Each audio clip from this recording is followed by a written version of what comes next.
Mr. Law and Order. Mr. By the Book. Mr. High and Mighty. Well, what's going on, everybody? Happy New Year. Mr. Former here, and today I want to talk about,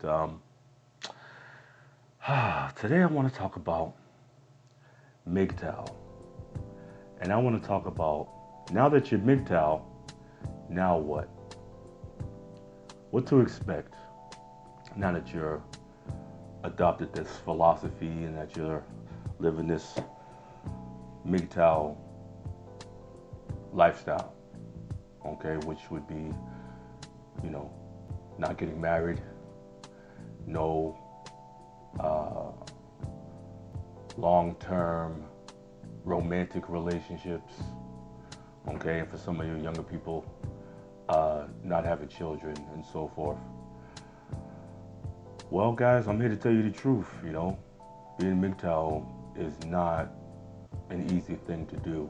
It's not an easy life to adopt, okay? Because number one, it's a lonely road, okay? Now, a lot of people out here, they're not gonna tell you, that MGTOW is a lonely road. It is, you know what I'm saying? But the thing about it is, even if you are with somebody in a relationship, or if you're married or whatever have you, you can be lonely while you're together with somebody. You know that? Well, if you ain't know that, now you know. And some of y'all have experienced that, okay? But if you're content within yourself, if you're content within yourself, the road of MGTOW is not exactly lonely. You're just alone. See, there's a difference between being alone and lonely, okay?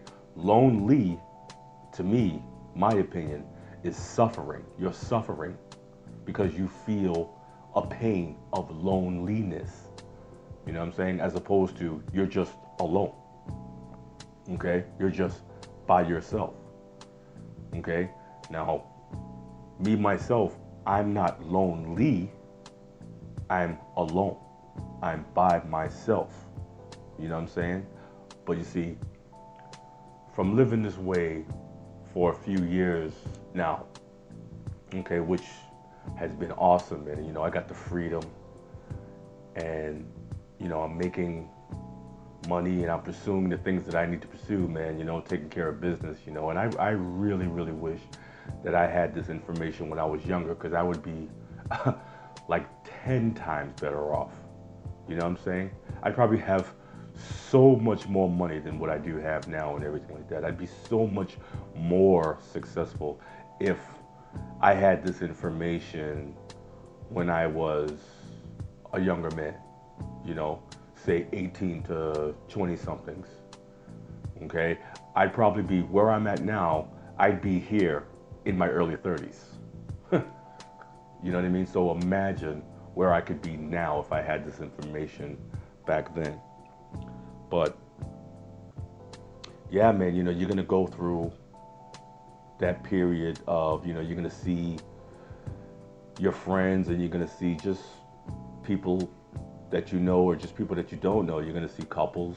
You might even go places and hang out with people who have their girlfriends or wives and stuff like that, or and you get to see that, and then you're gonna feel that. You're gonna feel that. You're gonna say, hey, that's nice for them. That's good for them. But you see, I've been through it, and I know what's gonna happen. And if you sit back and watch, man, you can sit there and watch it happen to them. You watch their wives after 6, 7, 10, 15, 20 years, all of a sudden just start having affairs and, divorce out of the blue. You know how it is. The orange, your wife comes downstairs one day and be like, oh, the orange juice is too damn cold. Now all of a sudden she's calling the police on you, and you're getting divorced and all kind of bullshit. You know what I'm saying? Because women just flip the switch, for nothing. And usually it's because there's another guy. We all know that. And, like I was saying, especially around the holidays and all these other times, you feel I'm not gonna sit up here and lie. You do feel pain of not having a significant other. You know what I'm saying? But the thing about it is the pain that you feel at that particular time of not having a significant other is way less of a pain than that you feel from actually investing years into somebody, loving somebody, okay, getting up in the morning and doing things, and you pretty much living your life, because you know the way us men do. Us men, when we have a woman, okay, our life is focused on getting up. A man gets up in the morning. He doesn't get up in the morning for himself when he has a woman. He gets up in the morning for her. He goes to work for her. Okay? He makes money and so he can provide for her and keep her happy. That's his main focus. And then he's doing that for years and years and years and years. And then all of a sudden, he got to work late for 2 weeks or something. And now all of a sudden he come home and there's another man up in his bed. Okay? And then what's she gonna tell him? You're always working, you're never around. Okay? That's the number one thing they say. You're never around, you're always working. And the reason why he's never around and he's always working is because you're trying to provide a life for her. You see? So that's why it's a no-win situation where you're in a relationship and you're trying to love somebody and do all these things for them, and it's not reciprocated. You know what I'm saying? And if you do less, if you're with them and you do less, they still will do the same thing because they say, you ain't got no job, you ain't got no prospects, you ain't doing nothing, you're always up under me. So that's why I committed this infidelity against you, because you're always up under me, or you're never around. So either way you look at it, it doesn't matter. So if you feel that pain and that loneliness, just remember that. Remember the pain of that. Remember the pain of the years and time and money that you done wasted trying to be the good guy and trying to provide and do these things for her to keep her happy, taking her out, taking her on trips. Y'all going to Florida, y'all going to Mexico, y'all going to the Bahamas, y'all going to Puerto Rico, you know what I'm saying? Y'all going to Disneyland, okay? Y'all going to all these places and you spending all this money on her, you know what I'm saying? And it's not reciprocated. She done forgot about all of that because now you're trying to make up the money that you done lost from all these trips and all that. Try to get that money going for y'all. But she's looking at it as, you ain't spending time with me. You're not emotionally there with me. So that's why I committed this infidelity, And the pain of that hurts way more than that little bit of loneliness that you might feel when you first really start living and adopting this MGTOW lifestyle. You know what I'm saying? That the loneliness of when you first start adopting the philosophy and living MGTOW, that pain is minuscule compared to the pain of the wasted time, okay, wasted money, and the emotional distress that you suffer from the breakup, the inevitable breakup, the inevitable infidelity. Because it's gonna happen, okay? I'm gonna go as far as to say it has to happen. You might not agree with me on that. That's fine. Everybody's entitled to their own opinion, but from what I've looked at and what I've noticed, it's inevitable. I have some male friends who are happy in their relationships right now, but that's because they don't see what's at the end of the tunnel. They haven't been through it and gone through it, so they don't know. You know what I'm saying? And some of them are even stupid enough to get divorced and try to get remarried as if something's going to change. and girlfriend after girlfriend after girlfriend after girlfriend, they don't learn. But to me, to them, I'm a crazy person. I don't know what I'm talking about. When I see the warning signs and I try to let them know, and then they come back and be like, you know what, you was right. Okay? I've had 2 friends of mine adopt the MGTOW lifestyle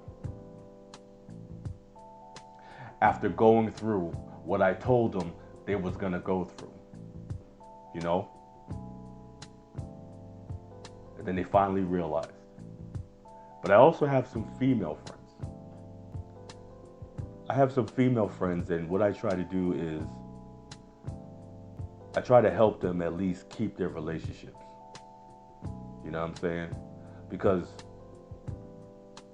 one of my female friends is no good, okay? She's got a body count that's ridiculous, okay? Ridiculous body count, you know? Attractive woman, nice woman, you know? Great to hang out with. I've known her for years. I mean, me and her are so close. She's like my sister, you know what I'm saying? And I try to help her, okay? Because she don't realize that if she treats the man that she does have in a certain way, she's gonna be lonely and by herself forever. Because her body count is ridiculous and she can barely pay a bond as it is. You know what I'm saying? And then I have another one who, she's just naive to a lot of stuff. And I try to help her as well and let her know, you know, you can't keep hollering at him like that because he's not gonna take it. You know, even though her man is a simp, you know what I'm saying? And he is taking it. And I talk to her and I try to tell her these things, but you know, it goes in one ear and out the other. And I'm just like, well, you know what?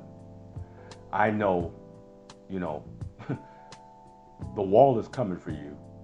And you're seeing as how you're my friend. I'm trying to help you from smashing into it and being a spinster. But if that's how you want to do, then fine. I'll just focus on helping my guy friends. You know what I'm saying? Because the MGTOW lifestyle is a lonely road, but you don't feel loneliness if you're all right with being by yourself, with being alone. You know, that's the number one thing you really have to adapt to, is being alone, living your life for you, doing things for you, okay? Worrying about focusing on ways and how to make yourself better, okay? And some of you guys out there who are on some temporary MGTOW stuff, which is okay. You can temporarily be MGTOW, that's fine, okay? That's fine. But don't forget, when you get into another relationship, don't forget about the things that you've learned here. Don't forget about what you know about female nature, okay? So if you decide to put your hand in that fire and you put it too close and you get burned again, don't get mad at nobody else but yourself. You know what I'm saying? This has been Mr. Former. You have a good one.